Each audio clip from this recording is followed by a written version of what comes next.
In Londonderry, 2/3 of the population were Catholic, yet there was a Protestant Unionist council. In the 1960s, radicals, mainly Catholics, began to press for electoral reform, an end to discrimination in jobs and housing, and the abolition of the B specials and the Special Powers Act. In Caledon, County Tyrone, a badly housed Catholic family was squatted in a house and evicted in front of television cameras.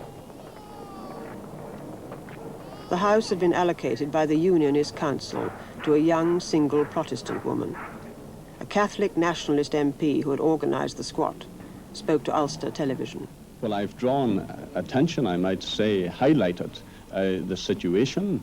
It's a form of non-violent protest, of which I felt was necessary, considering that I'd used every parliamentary strategy possible to remedy this injustice, and I give no assurance that in the future that I will not resort to similar activities in order to highlight the position.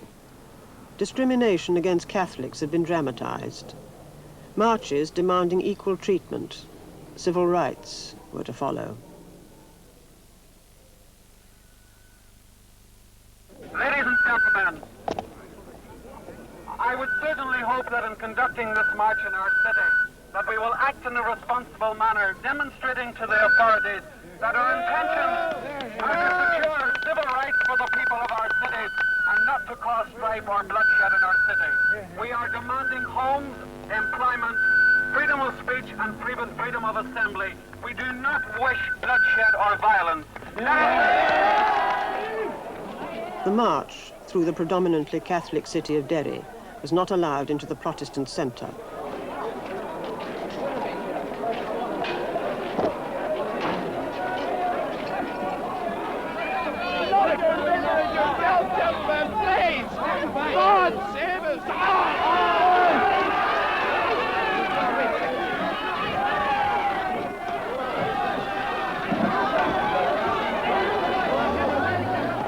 The march was poorly marshalled, and amid confusion, police battened the crowd.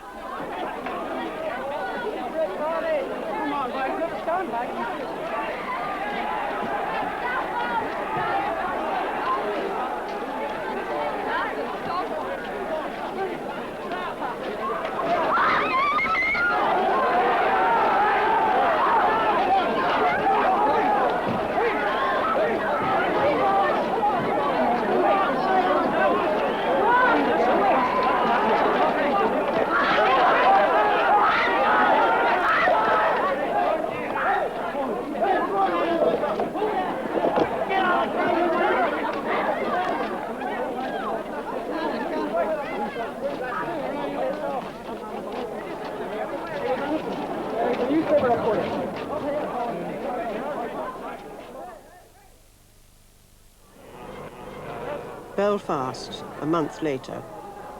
Among other demonstrations organized in response to events in Derry, Belfast students, mostly Catholic, were marching to the City Hall.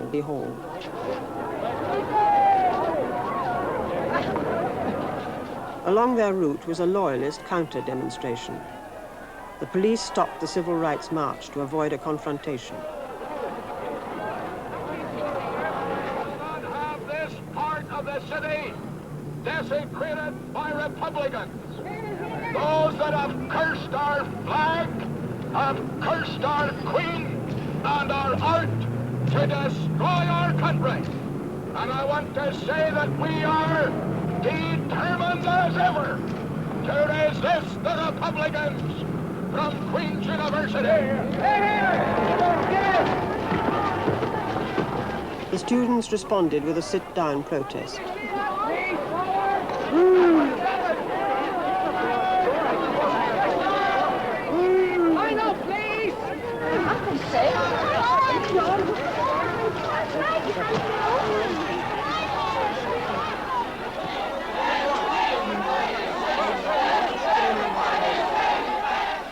The law in Northern Ireland will be maintained in the interests of all.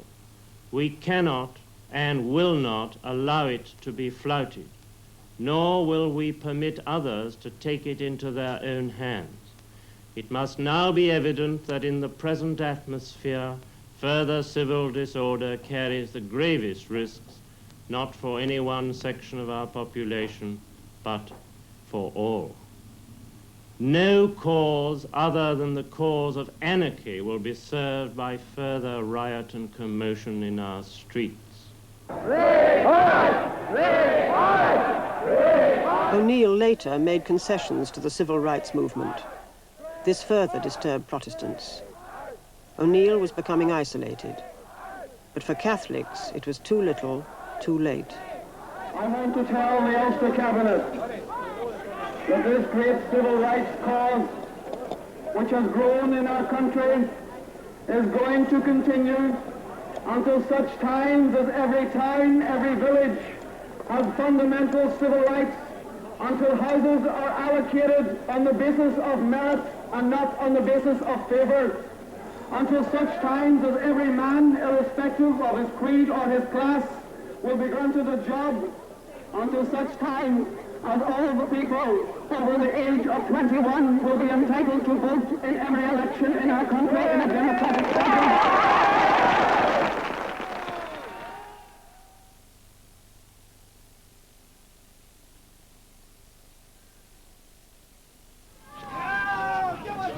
Mr. Prime Minister, what was the biggest achievement of tonight's meeting? No comment.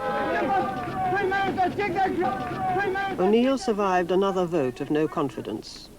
It was proving difficult to hold a moderate middle ground.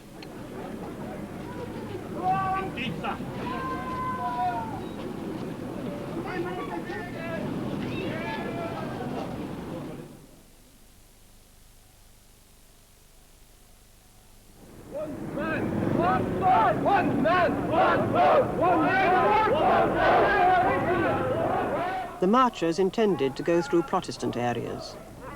In a country where both Protestant and Catholic are acutely aware of their territory, this was a defiant act. We shall not. The march was blocked by Paisleyite demonstrators, harassed by Protestant vigilantes, and continually rerouted by the police. We've had some difficulties along the route, and there are certain towns we've been prevented from going through.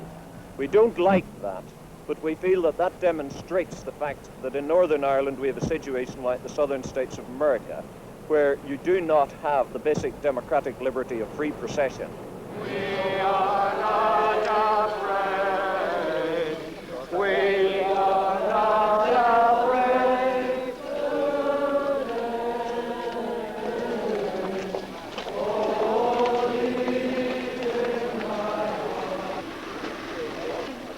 On the fourth day, the march was stopped near Derry.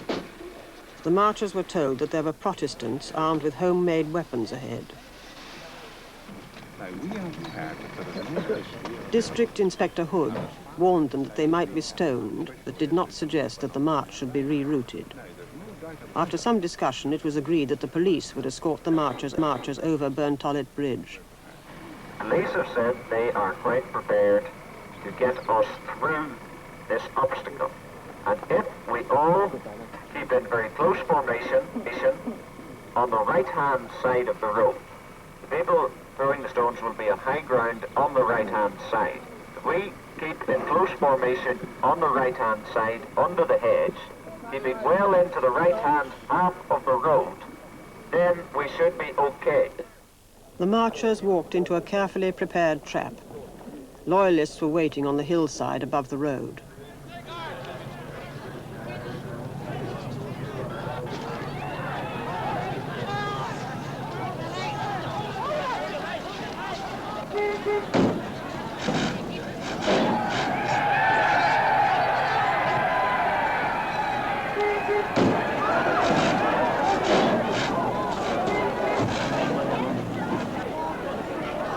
Many of the attackers were off-duty B Specials, the reserve police force.